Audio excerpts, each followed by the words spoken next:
नमस्कार, जोहार। आप देख रहे हैं संथाल एक्सप्रेस और मैं हूं आपके साथ सिमरन शुक्ला। गीत गाने पर हंगामा, जाने किस पर भड़के विधायक जयराम महतो। अब खबर विस्तार से।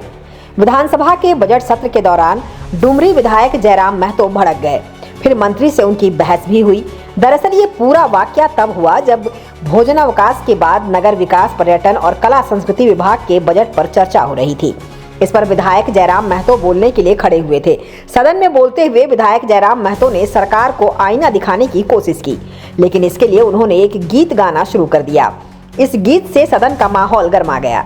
जैसे ही विधायक जयराम महतो ने सदन में मधुर मंसूरी का गीत गाकर सरकार को आईना दिखाने की कोशिश की, इस पर प्रभारी संसदीय कार्य मंत्री सुदिव्य कुमार ने उन्हें रोका और नए विधायक को सदन की मर्यादा की याद दिलाने लगे।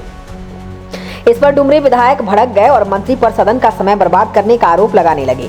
इस दौरान विधायक काफी भड़के हुए नजर आए। हालांकि स्पीकर रविंद्रनाथ महतो के हस्तक्षेप के बाद नाराज सदस्य शांत हुए, लेकिन जयराम कुमार महतो का ये गीत सुर्खियां बटोरने में जरूर कामयाब रहा।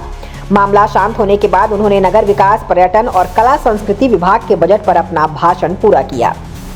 मतलब क्या पर्यटन का मतलब झील, झरना, नदी, जंगल, पर्वत, पहाड़, वही मधु मंसूर जी के गीत हम गुनगुना बोल के माध्यम से गा रहे थे कि हाय रे हमर सोना झारखंड। गुनगुनाने के लिए मोबाइल निकालना होगा, गा ही देते हैं। वहाँ नहीं नहीं बाबा गा ही देते हैं, यहाँ कम से कम गा देते हैं। पीछे से हट गया ना, स्वर्ण रेखा, शंख, कोयल, फाल्गु नदी नहीं, साहेबगंज में गंगा बहे, फाल्गु नदी बढ़ा कर, अंधन से भरल धरती सबसे सुखी संपन्न, हमर सोना झारखंड। अच्छा बताइए इस गाना में क्या आपत्ति है भाई? लेकिन ये ठीक है पांडे जी, मेरा बात सुनिए, आपका भी कहना सही है। हम पहली बार चुन के आए हैं कि हमको मालूम है कि गुनगुनाना नहीं चाहिए। हम किससे सीखेंगे? हम तो देख रहे हैं सीपी सिंह जी शायरी पढ़ रहे हैं, सब मंत्री शायरी पढ़ रहे हैं, हिंदी वाला हिंदी में, उर्दू वाला उर्दू में शायरी पढ़ रहे हैं। तो मुझे शायरी माइंड में है तो गाना भी गा सकते हैं। हम नया मेंबर हैं, सीधी बात है। तो वही हमने कहा कि अध्यक्ष महोदय, अगर बोल गुनगुनाना नहीं चाहिए तो संसदीय मंत्री खड़ा होकर जब उनका बारी आएगा बोल देते कि जयराम बाबू बोल गुनगुनाना नहीं है। हम अगला बार जब मेरा भाषण होगा हम बोल नहीं गुनगुनाएंगे। लेकिन ये कहाँ का तर्क है, दो का मंत्री खड़ा हो गया है, संसदीय मंत्री तो बाद में, दो मंत्री खड़ा होकर टोक रहे हैं। तो वही हमने उनको कहा कि एक तो आपको आधा घंटा समय मिलता है। अच्छा एक बात बताइए, आदरणीय माननीय मुख्यमंत्री का शाहरुख खान बोले कि 4-5 लोग बोले, तब तो आप नहीं बोले कि आप डायरेक्ट किसी सदस्य को नहीं बोल सकते हैं। भैया भाभी जब आधा घंटा, कल्पना भाभी, हेमंत सोरेन जब मंत्री लोग बोलने लगता है तब तो कोई नहीं बोलता है कि आप किसी व्यक्तिगत पे बात क्यों कर रहे हैं। हमने बस यही कहा था कि पर्यटन मंत्री हमारे पड़ोसी हैं, पराशर की वो भी आते हैं, उनके लिए गीत सुनाएंगे तो ठीक है, डायरेक्ट नहीं बोलना चाहिए। उनको आधा घंटा का समय मिलता है, आप 30 सेकंड बोलते हैं कि माननीय जयराम बाबू नए सदस्य हैं, अगला बार इस बात का ध्यान रखेंगे। फिर अगर हम दोहराते आप टोकते। तो हमने उनको यही कहा, और हम तो भाई किसी पहचान से अंदर आए हैं तो अंदर भी थोड़ी बख्शेंगे। हमारे साथ हमारे समय में कोई कटौती करेगा, हमारे साथ कोई अगर ज्यादा करेगा तो हमने बख्शने वाले हैं, चाहे वो कोई मंत्री रहे चाहे वीआईपी रहे। वही हमने कहा बैठिए चुपचाप, आप मंत्री ट्रेजरी बेंच पर बैठे, चुपचाप बैठिए। आपको मंत्री बनाया गया है काम करने के लिए, ये मीडिया में आने के लिए नहीं, उछल कूद मत कीजिए। हाँ, उनका हम सम्मान करते हैं, मंत्री है, माननीय है, लेकिन उनका ये व्यवहार उचित नहीं है। आज ये ज्ञान दे रहे हैं, उस दिन आपका ज्ञान कहा था जब अपने इरफान अंसारी जवाब दे ही रहे थे, आपने टोक दिया। इरफान अंसारी जो शायद ध्यान आकर्षण था या अनुचित था या तारांकित प्रश्न था, किसी माननीय सदस्य के प्रश्न का उत्तर दे ही रहे थे, आप खड़ा होकर उनको टोक दिए। उनको सवाल का उत्तर देने देते हैं, उसके बाद आप कहते हैं कि ऑब्जेक्टिव टू ऑब्जेक्टिव होना चाहिए, एक्सप्लेनेशन नहीं।